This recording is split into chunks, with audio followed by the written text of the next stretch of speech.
Hello everyone. I'm going to do a video this time on whether you can live in a van full-time in the UK.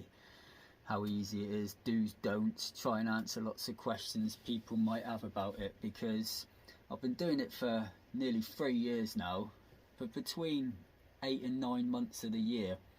So I'm in the van a lot, you know, so I've spent a lot of time in my van all over England, Wales and Scotland. I even drove the coast of Britain once in it, so I've stayed in a lot of different places all over the country. So I thought I'd explain a bit about it, really.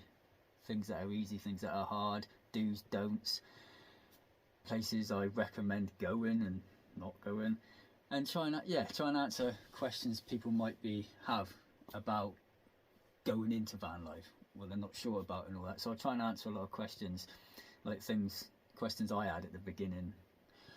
I'm a bit tired at the minute though. I've been up since 4:30 this morning and I set off and I've just got in now. It's about 7:30 in the evening, so left Plymouth this morning and I'm in Craigmeggy now in Scotland. So this is where I've parked up for the night. I love it here. I've parked here loads of times. It's a good sized car park.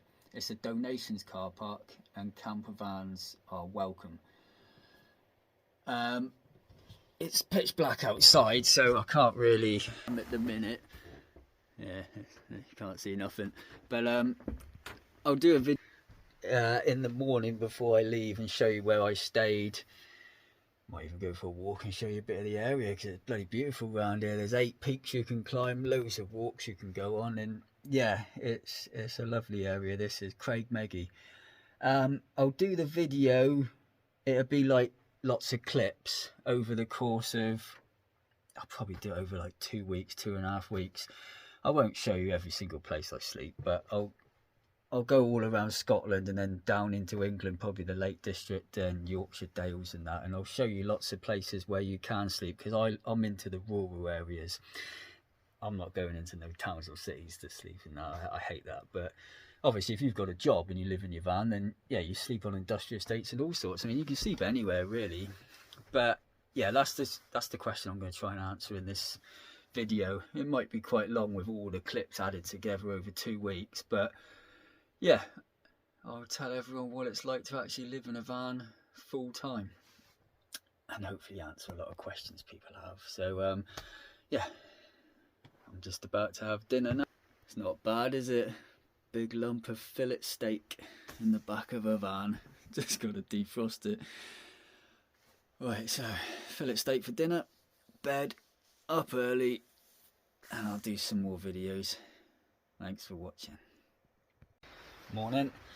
Well, I've been up a few hours now. I didn't bother going for my walk because it's been chucking it down with rain all night, blowing a gale and that. It's just died down a bit now really. It's about 9 in the morning now, so I've got about a 4-hour drive to Oill I'm going now, and I'll show you where some nice places to park up down there. That's out near John O'Groats. That is 6 miles from John O'Groats. Lovely little hamlet. So I've had breakfast. Nice piece of fillet steak and a fried egg sandwich. Not too bad, is it? Cleaned the van. Got to clean up as you go along. Never leave anything out. No rubbish, dirt or nothing. It only takes a couple minutes if you wipe it down every day. I'll show you around where I parked up just quickly because it's raining. It has died down a bit, and then I'll hit the road. So yesterday was just over a 600-mile drive from Plymouth to here, so you can do it in one day. Usually I do it in about 10.5 hours, but yesterday there was 3 accidents on the way, so it took, well, over 13 hours to get here. So that's why I was so tired and probably a bit bumpy. Right, so as you can see, it's a good sized car park and there is several campers. And there's a few mountains, 8 mountains you can climb around here, and some lovely walks you can go on. And it is a donation car park, this one is, and campers are welcome, as you can see. But the only vehicles that are parked up in here are campers. I've been here like bloody 20 odd times. It's a really good place to come. It's safe, it's peaceful and quiet, and everyone's friendly if you get out and speak to people. Oh, what's that? There you go, campers welcome, and it's donations.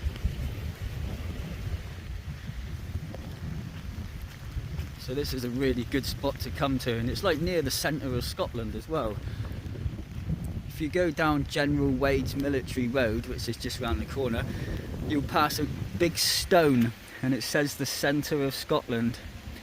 And there you go, look, there's about 8 peaks you can climb, loads of different walks you can go on if you come here.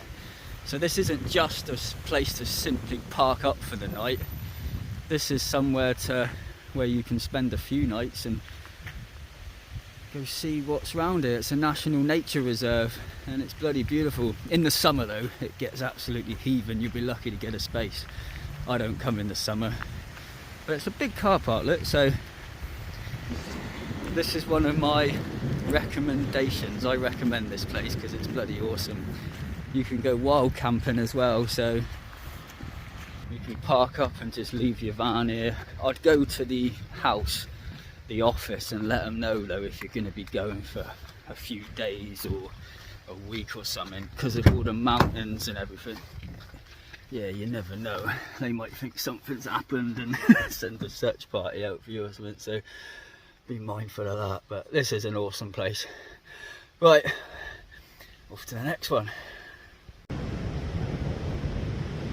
Right, well here I am in Oill, and this little car park here, there's bins here, a bench and great views, but you can park here in your camper van in Oill. There's only room for, you know, several vehicles though, so in the summer you'll be lucky to get a space, but beautiful views over the ocean though.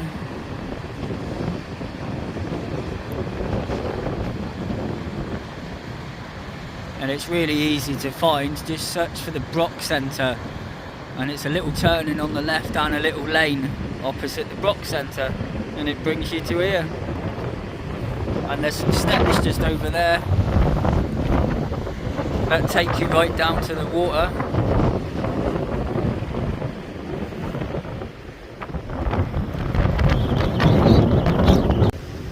Right, so there's that van up there in the car park. You just walk along there, there's the steps down past that building, and it brings you down to the beach. It's actually a pretty cool place to park up for the night, really.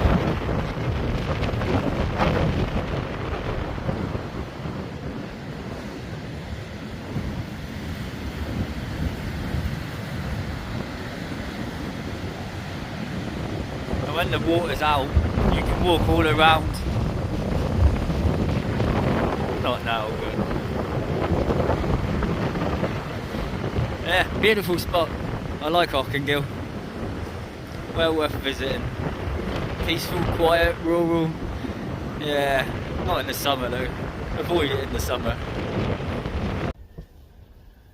Just thought I'd do a quick clip on how to save money in the back of your van. Basically just planning your journey well.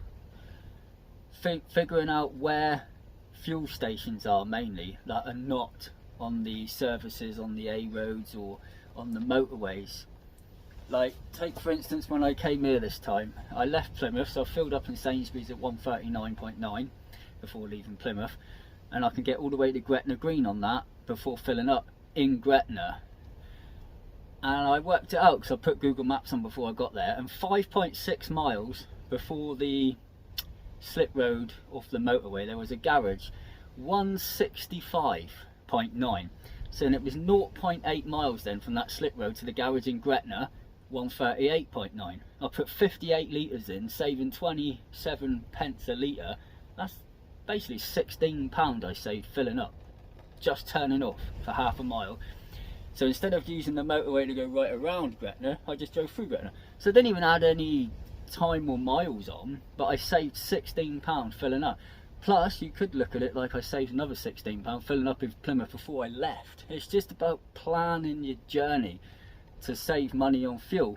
Plus Google Maps is good actually on your phone, because all you do is you put petrol stations in near me and it will come up with lots wherever you are. Because a lot of people say that, oh, there's hardly anywhere to fill up in Scotland, but there is. They're all over the place. You just got to find them. You've just got to know where they are and then remember where they are, because that will save you a lot of money. Because then I drove from Gretna to Craigmeggy, then Craigmeggy all the way to Oill, spent a few days there, then you fill up in Wick before leaving, because it's only 1.37 in Tesco's there, and basically that'll get you all the way back to Gretna easily enough. And as long as you plan it, plus I know a couple of other garages on the way back, I have an idea of where they are, I can't remember what they're called, but yeah, so you gotta know where the garages are and just plan your journey well, and you save money like that. So by the time I get back to Plymouth, if I filled up 5 times, I've probably saved myself £80–85 in fuel, just planning the journey well. Another way of saving money is food. If you're like me and you buy the same sort of food all the time, buy, like Tesco, Morrison's, wherever you shop, own make. Forget all the branded stuff. Why pay 2, 3, 4 times as much for the same item? You look at the ingredients, they're basically all the same anyway. Yeah, the sauces might have a bit more water in, a bit runnier, but they're basically the same thing. So you can easily save £25–30 a week, and if you work that out, you'll be saving like what, £1,200 a year on food. It really is that simple. And then you say you go to Scotland like me 7, 8, 9 times a year, and you add all those 80 or 85, £90 savings on the fuel and that, before you know it, you've saved yourself 2–2.5 grand a year. Simple things like bin liners. Why buy bin liners? Even the little plastic bags, why bother buying them to put your rubbish in when you're in your van? Just use your food wrappers. Not sugary ones or anything, you don't want to attract insects and stuff, but you know, you get your multi-pack of crisps, you get a big bag, use that as a bin liner. You know, stuff like that. It's so simple. That's what I do anyway. That saves all these things. You might think it's only a couple of quid, but over the course of a year, how many times do you buy these things? It adds up. And over the course of a year, making little savings adds up to making big savings. And the reason I'm saying this is it's not to answer questions or things people might want to know before going into van life, but I've been watching some videos myself on YouTube about van life, and there's several people on there saying that this van life isn't that cheap and it's quite expensive and you still need a full-time job and all this. You don't. I've been doing this nearly 3 years. I don't work full-time. I'm self-employed. I've got a couple of dairy farms throughout the country, and wherever I am, I get on the blower and I'm available these days, yay or nay. I just do a couple of days here and there. I don't need to work full-time because this van life is bloody cheap if you want it to be. It depends how you want to live when you're in your van. If you want all these luxuries and everything, then yeah, well, it's going to cost you the money. You've got to pay for luxury, ain't you?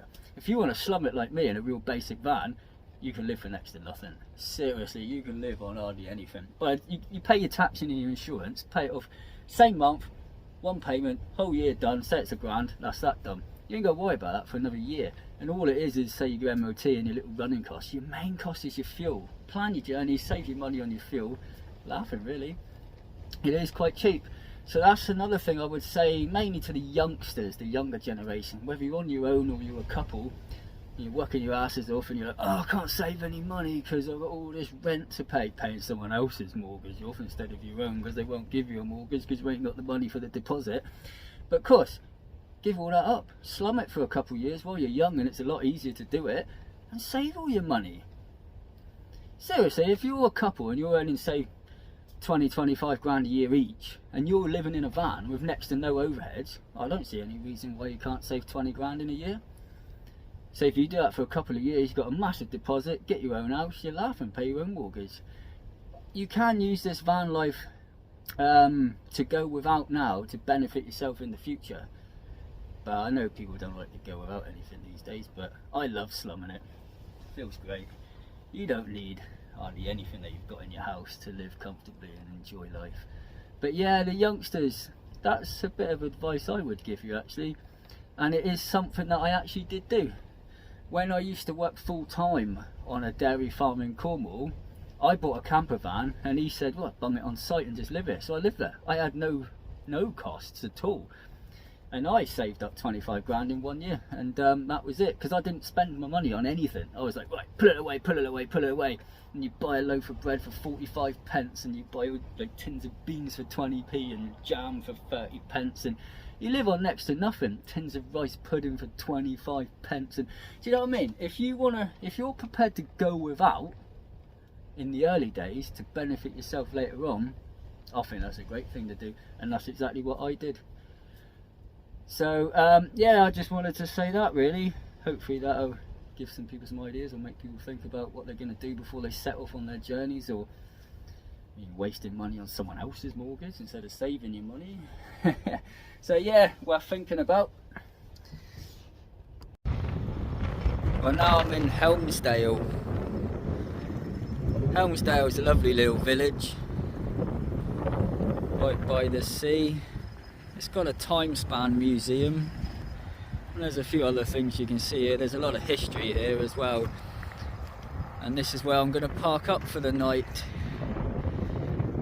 I've not actually parked up here before. On the way here, about 8 or 10 miles before you get here, coming from Oill, you just pass Berrydale, and there's a something village clearance site, like a brown sign, and there's a parking area there.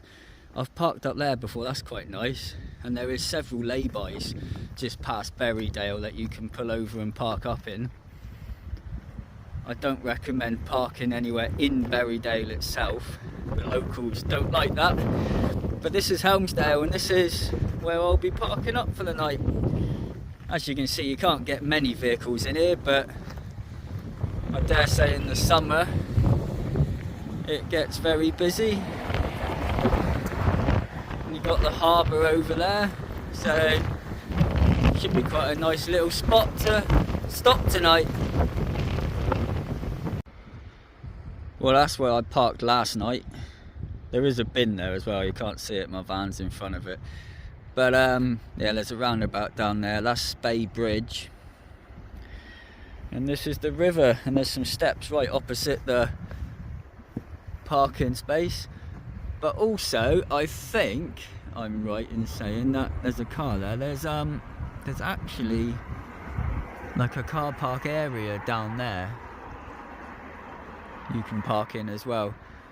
But I just parked on the road on my own, no one else was there. So, and there's some nice walks you can go on around here as well if you park up down here.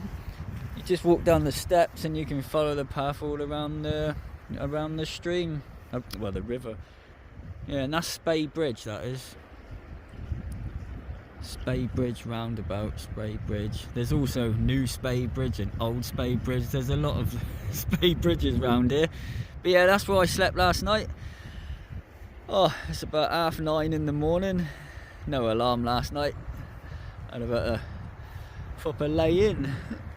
I never sleep in past like 6 normally, but yeah, lovely, peaceful, quiet little area here. Beautiful little spot to park up in and have a nice quiet walk in the evening. That's what I did last night. It's about 110 miles from Helmsdale, where I parked up a couple nights ago, so it's not far really. All these places around Scotland, so many places to park up around Scotland, it's beautiful. But yeah, Spay Bridge, this is another one I've been to before. Well, here I am at a beautiful spot here. I've been here a couple of times before.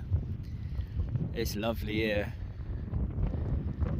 The Mound of the Booth is what it is in English. I can't pronounce it in Gaelic. I'll show you the sign in a minute. I'm stood on the ruins of an old lime kiln. And this is a lovely, secluded little remote spot all on its own. Well, there's my van down there. You can see there's only parking for 5 or 6 vehicles down there. But you're allowed to park here, and it's bloody lovely here. So peaceful and quiet, really remote. Not likely to see anyone else.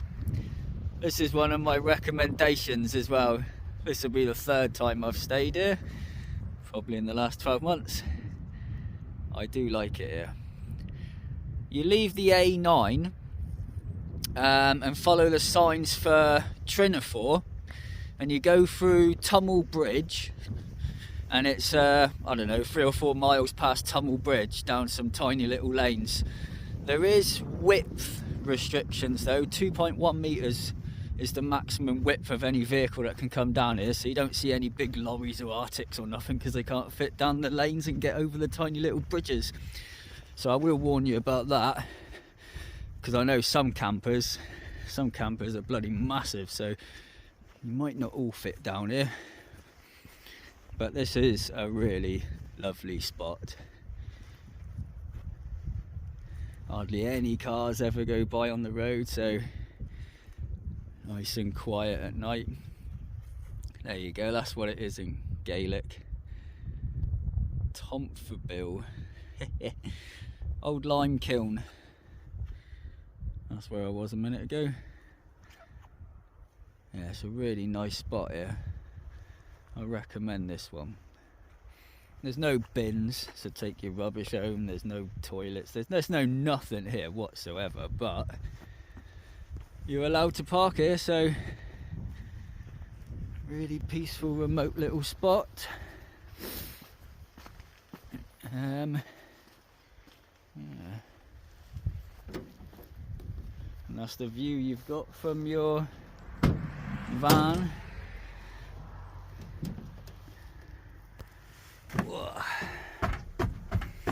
Right. Well, at the beginning of this video, I said I was going to answer whether you can, if it's possible to live in your van full time here in the UK. And then I said I've been doing it 2.5, 3 years. So I basically answered the question right at the beginning. Yeah, of course you can live in your van. You can live in your van anywhere, really. Towns, cities, villages, hamlets, out in the middle of nowhere. You can park up anywhere. You know, just be respectful and mindful, especially if you are in a town or something, you know, with the locals that live there and that. But yeah, you can stay in your van anywhere in the country. And if you've got a job, just ask your employer if you can stay in the car park or on the industrial estate somewhere. I mean, then you can get water, use the toilets there, the facilities. And in towns and cities, you're never too far from a leisure centre or a gym or services where you can get showers and all that. So it is possible. I mean, it is good to have it all in your van, but if you haven't, you can still do it. There's not many public toilets open anymore though, so, but if you've got a job somewhere or, like I said, the services, leisure centre. But I would highly recommend having a toilet in the van. I'm so glad I got a toilet in the van. I haven't got a shower, but I got a toilet. So getting water as well. For me it's not a problem. Going out to all these really remote rural areas and that, you can get water nearly anywhere. But in towns and cities, yeah, well, you might have to buy it. But if you've got a job, you can get it from your workplace or whatever. So it shouldn't be such a problem neither. But yeah, the question has been answered. Yes, of course you can live in your van. And there's more and more people doing it these days, actually. And since coming out on this trip, even though I've been doing it 2.5, 3 years, I've only just joined all these groups, these van life groups on Facebook, and I've shared some of my videos from YouTube on there. They seem to be quite popular. Some of them have got hundreds of thousands of followers and that. So I've just joined them to see if it's any use, because they might put up informative, you know, posts that can be helpful and useful. That's what I'm hoping.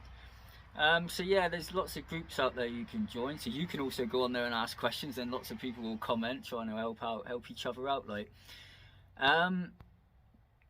yeah, I watched the Ben Fogle program not that long ago as well about van life in this country, because he was surprised you could actually do it in this country, because technically it's illegal.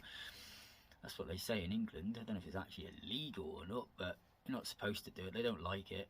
And he followed a couple for about a week in his van, and he had a job. He used to sleep in the car park on the industrial estate, I think, and he'd go off and meet lots of other van people, like, and they'd meet up in places in fields and just get together and that, and they all met through online sites and forums and all this.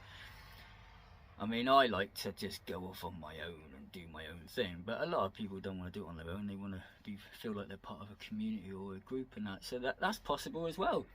There's lots of different ways you can live in a van. Lots of different ways you can go about it.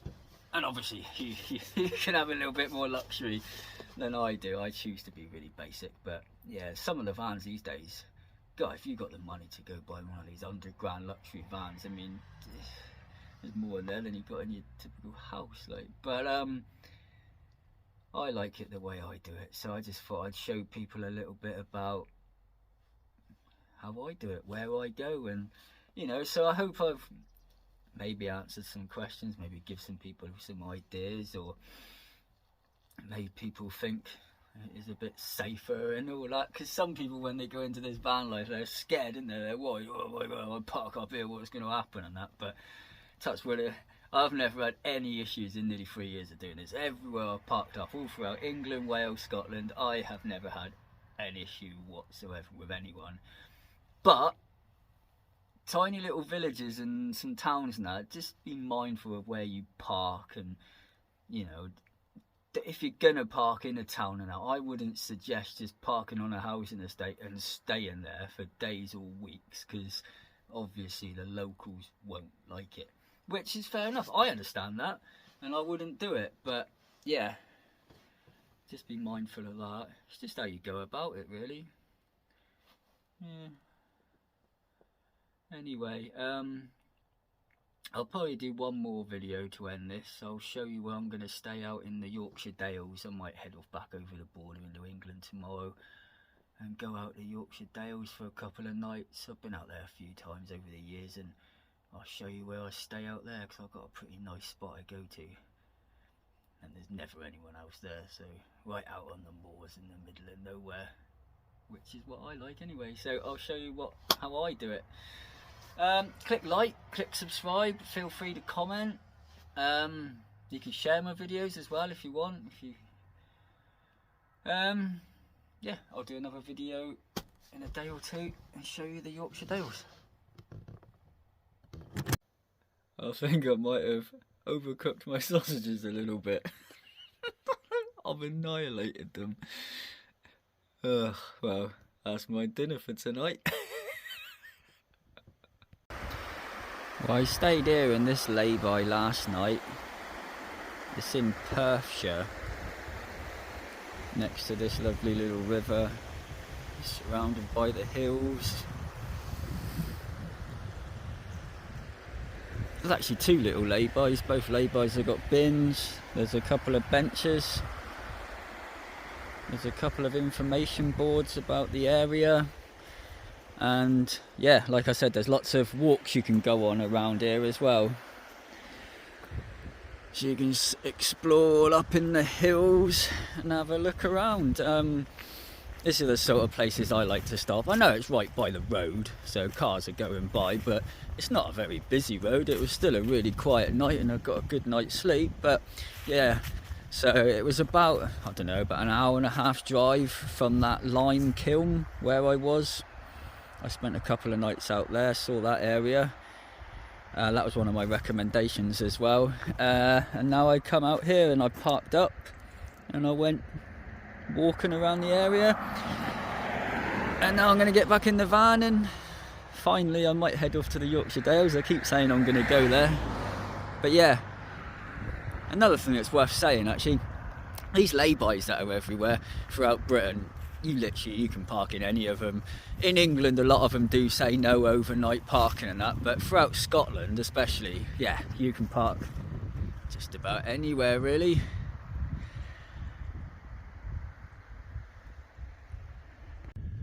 Well, here I am in the Yorkshire Dales. Another one of the, just a little pull over there, there's my van. It's not even a proper lay-by, but I've parked here 4 or 5 times. I love it out here. You hardly ever see anyone else, hardly any vehicles. It's real peaceful and quiet, lovely little place to park up. But I'm here a bit early today, so I might go and find somewhere else to park up tonight. It's only 3 in the afternoon. Might go find somewhere to park up and then somewhere that's got nice walks. Go on a nice long walk tomorrow or something. So yeah, you turn off the M6 at Spay and head off as if you're going to Leyland. But before you get to Leyland, there's a turning, a real sharp left turning. I think it's on Tommy Road. Miss that, just go over the cattle grid and pull over. That's it, that's where I am. So it's only literally about 20 minutes from the motorway. Well, I spent the last couple of nights in the Yorkshire Dales, parked up in a couple of different areas. Been for a nice walk today. It's up over those, past those rocks up over there, and yeah, it's quite nice around this area. I've been here a few times before, so the Yorkshire Dales are a lovely part of England, like. Whoa. So I hope this video has given some people some ideas and maybe answered some questions and shown people a little bit about how I live my life. A couple of weeks in the life of me. There's my van down there. Parked up there last night. I might just stay there again tonight, to be honest, and then head off in the morning. But yeah, go back to the van and make some dinner, and then be up early and head off back to Plymouth, I think. So I hope people have enjoyed this video and gives people some ideas, and hopefully show people that it's not that safe, that yeah, you do just get left alone. You can go all over the country on your own, out to these remote parts, and just park up anywhere, and yeah, it's just great. It is. It's a good life, really. Still got to work though, but only part time. But yeah, it's a.